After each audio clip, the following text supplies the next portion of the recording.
Hello guys, it's John. So today we're doing another Beyblade unboxing. This time we have HellsHammer, the second of the UX bays. HellsHammer 3-70H. So very, very excited for this bay. Yeah, bird there.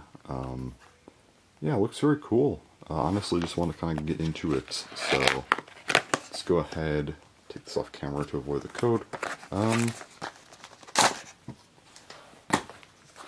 I will cut the video for taking this actually out of the plastic, but I just want to show what the inside looks like.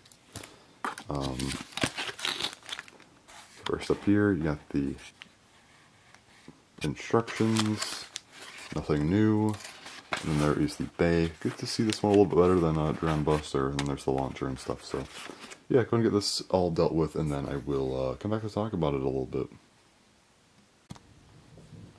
Alright, so I'm back, everything out of the box. Here's the launcher first up. Black launcher, red ripcord, red prongs. Yeah, UX does seem to be doing this where, you know, each UX starter, well, at least so far, we'll see if that ends up being a trend, but they have prongs and ripcords reflecting the bay, which is very cool, actually. I actually like that quite a bit.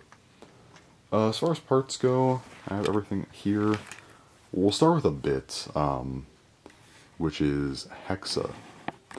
I do not know how this thing's going to perform. I don't do battles, but I am very, very weirded out by it. So you have 6 lines coming to a point, very reminiscent of Edge from Beyblade Burst, which is not a good thing. Although the lines here are a lot more shallow, so maybe it's not as bad. It's also like a hexagon shape. It's kind of meant to be a little bit flat. I don't know what this bit wants to do. I really don't. You do have kind of like these 16 spokes here opposed to the normal 12, so it should be faster on the extreme line. Do wonder if that'll cause wear issues. It won't be as bad as Excel if it does, though, because it probably won't be there all the time, but we'll see.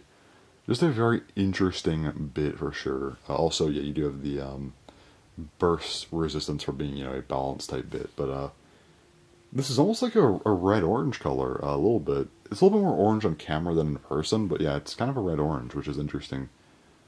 Very weird bits. I will look at some other battle videos when they start to come out, because the performance of this bit just seems like it'll be very awkward, but interesting nonetheless.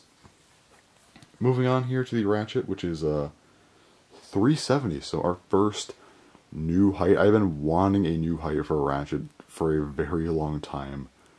Finally got it with 370, so yeah, this is a new height. Only had 60 and 80 thus far, so a new 70 height is welcome. Of course, it's kind of a lighter translucent orange in the center, a little bit of a darker translucent red on the outside. Very cool looking. One note to make, so I mentioned this in the Drown Buster video, with the Ratchet, kind of reminds me of the Night Shield Recolor Booster Ratchet.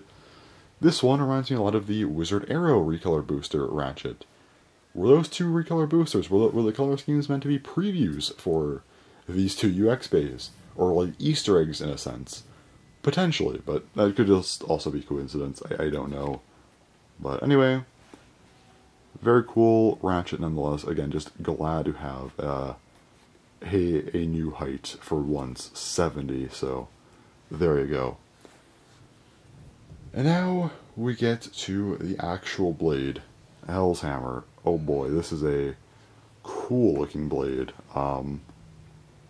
Orange gear chip, some orange underneath. The entire underneath is like an opaque, kind of lighter orange, very interesting.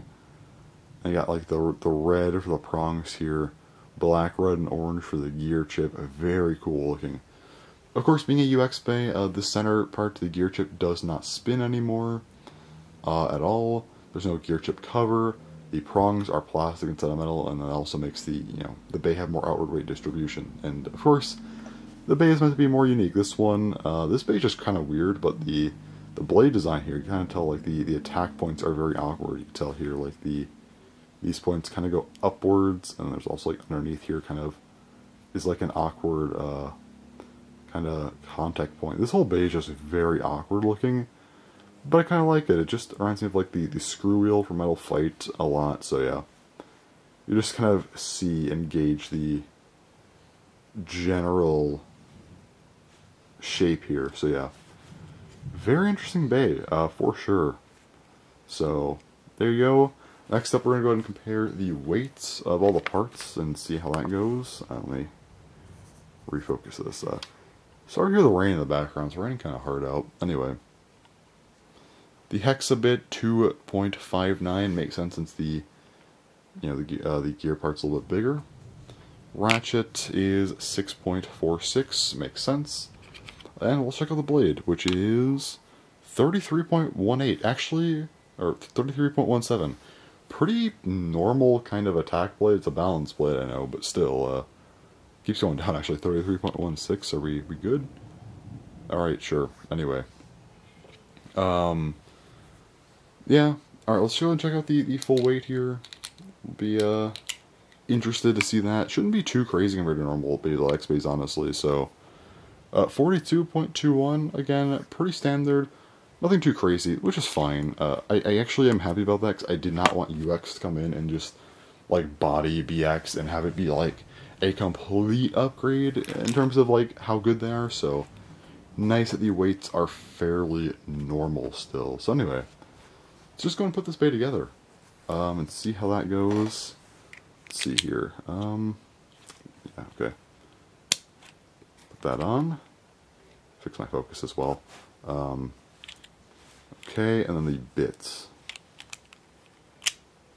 And yeah, this does still move around, but it won't move the gear chip. But anyway. HellsHammer 3-70H. This is such a weird looking bay. Like the red-orange, a lot of orange here, some red. This bay is more like orange than red. That's very weird for a Hells bay, but you know what? I kind of like it. I like orange more than red anyway. It's like top 1 or 2 colors for me, so big fan of it actually. Yeah, HellsHammer 3-70H, very cool bay. Okay, sorry about the jump cut. That was some extremely loud thunder out there. Anyway, yeah, that was very loud. Anyway, yeah, I think that's kind of all for HellsHammer, honestly. It's just a very cool bay, just a unique, just nice to see. Again, Beyblade X, not anything too crazy with the designs yet, so nothing like too extensive to go over. But we do have a couple comparisons first before we end the video, which are to the previous Hells bays. So first up here we got Hell Scythe, and yeah, that's a huge difference, honestly. That is crazy. Yeah, underneath it just looks way better, but yeah. Crazy how we already have 3 Hells bays in just a few months, but yeah, anyway. Also, they're all different contact point amounts, which is weird. We had 4, then 5, now 3. Interesting. Anyway, here's Hell's Chain. Yeah, it looks very, very different to me. Underneath, again, very different, so... Anyway, I guess that is... Let me actually... Here's a little trick if the bay is not staying up properly. This is a very old trick, I feel like, but yeah, if the bay, when you're setting it down, doesn't stay properly how you want it, just flip the ratchet around. That usually will fix it, but yeah. Every Hell's bay, go ahead and set them down. There you go. Alright, so which one's the best? I'm honestly leaning towards HellsHammer. Hell's Scythe I was never the biggest fan of. Hell's Chain I like, but I don't like high taper because it just feels kind of bland. But yeah, HellsHammer is looking pretty cool, I feel. Yeah, there's every Hell's Bay. Very interesting to see, so... Yeah, anyway, that's it for HellsHammer, I think. Again, just a very cool bay. Nothing crazy to say about it. Again, I don't even know what they're doing with Hexa. Just a weird part. This whole bay is just awkward, but I kind of like that, so... Anyways, yeah. Thanks for watching, and bye-bye.